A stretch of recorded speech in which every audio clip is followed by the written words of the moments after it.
മുഖ്യമന്ത്രിയുടെ ഏറ്റവും അവസാനത്തെ പത്രസമ്മേളനത്തിൽ വരാൻ പോകുന്ന നിയമസഭാ തെരഞ്ഞെടുപ്പിൽ 110 സീറ്റുകൾ നേടാൻ തങ്ങൾക്ക് യോഗ്യതയുണ്ടെന്നും അത് ജനോപകാരപ്രദമായ പ്രവർത്തനങ്ങളിലൂടെ അത് നേടാൻ കഴിയുമെന്നും അദ്ദേഹം അടിവരയിട്ട് പറയുകയുണ്ടായി. എന്ന് മാത്രമല്ല, പത്രപ്രവർത്തകരുടെ ചോദ്യത്തിന് മറുപടിയായി നാളിതുവരെയായി കേരളത്തിലെ മതവർഗീയ കക്ഷികളുമായി ഏതെങ്കിലും തരത്തിൽ ഒത്തുതീർപ്പുണ്ടാക്കാൻ തെരഞ്ഞെടുപ്പ് വിജയത്തെ മുന്നിൽ കണ്ടുകൊണ്ട് ഞങ്ങൾ ശ്രമിച്ചിട്ടില്ല എന്ന് അദ്ദേഹം ആവർത്തിക്കുമ്പോൾ യഥാർത്ഥത്തിൽ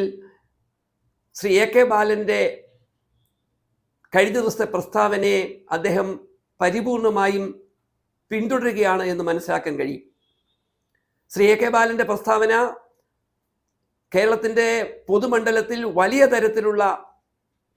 അസ്വാരസ്യങ്ങൾ ഉണ്ടാക്കിയിട്ടുണ്ട് എന്ന് മാത്രമല്ല, CPIM-നെ ന്യായീകരിച്ചുകൊണ്ട് പൊതുവിടങ്ങളിൽ വന്ന് സംസാരിക്കുന്ന ആളുകളിൽ പോലും ചിലരെങ്കിലും അത് വളരെ അപകടകരമാണ് എന്ന് പറയാൻ നിർബന്ധിതമായിരുന്നു. ഇന്ന് ശ്രീ പിണറായി വിജയൻ ശ്രീ എ കെ ബാലൻ്റെ പ്രസ്താവനകളെ ന്യായീകരിക്കുമ്പോൾ അദ്ദേഹത്തിൻ്റെ തന്നെ സംസ്ഥാന സെക്രട്ടറി ആയിക്കൊണ്ട് 2006 നടത്തിയ പത്രസമ്മേളനത്തിൻ്റെ വരികളെ അദ്ദേഹം മനഃപൂർവ്വം വിഴുങ്ങുകയായിരുന്നു. 2006 ഇടതുപക്ഷ മുന്നണിയുടെ ശക്തമായ വിജയം, 98 സീറ്റുകൾ നേടിക്കൊണ്ട് ഇടതുമുന്നണി സഖാ VS-ന്റെ നേതൃത്വത്തിൽ മുഖ്യമന്ത്രി പദവിയിലേക്ക് എത്തുന്നു. ആ തെരഞ്ഞെടുപ്പിന് ശേഷം ഇടതുപക്ഷ മുന്നണിക്ക് വൻ വിജയം ഉണ്ടാക്കി തന്ന ആളുകളെ അനുമോദിക്കുന്ന തരത്തിൽ ശ്രീ പിണറായി വിജയൻ നടത്തിയ പത്രസമ്മേളനത്തിൽ അദ്ദേഹം അക്കമിട്ട് നിരത്തി പറയുന്നത് AP സുന്നി വിഭാഗത്തിൻ്റെയും ജമാഅത്ത് ഇസ്ലാമിയുടെയും PDP-യുടെയും ഒക്കെ പിന്തുണ ഞങ്ങൾക്ക് ലഭിച്ചതുകൊണ്ട് തന്നെയാണ് ഇത്തരത്തിലുള്ള ശ്രദ്ധേയമായ വിജയം നേടാൻ സാഹചര്യമുണ്ടായത് എന്ന് പറഞ്ഞാൽ അർത്ഥം 2006 കേരളത്തിലെ തെരഞ്ഞെടുപ്പിൽ UDF-നെതിരെയുള്ള വലിയ ജനകീയ മുന്നേറ്റത്തിന് കാരണമാകുന്നതിൽ ഇടതുപക്ഷത്തിന് നിർണായകമായ സംഭാവന ചെയ്തവരുടെ പട്ടികയിൽ മുസ്ലിം സമുദായത്തിലെ ഇന്ന് വർഗീയമായി അവതരിപ്പിക്കുന്ന ആളുകളുടെ പിന്തുണ തങ്ങൾക്ക് കിട്ടിയിട്ടുണ്ട് എന്ന് 2006 ശ്രീ പിണറായി വിജയൻ പറയുമ്പോൾ നോക്കൂ, ഇപ്പോൾ ഈ പുതിയ സാഹചര്യത്തിൽ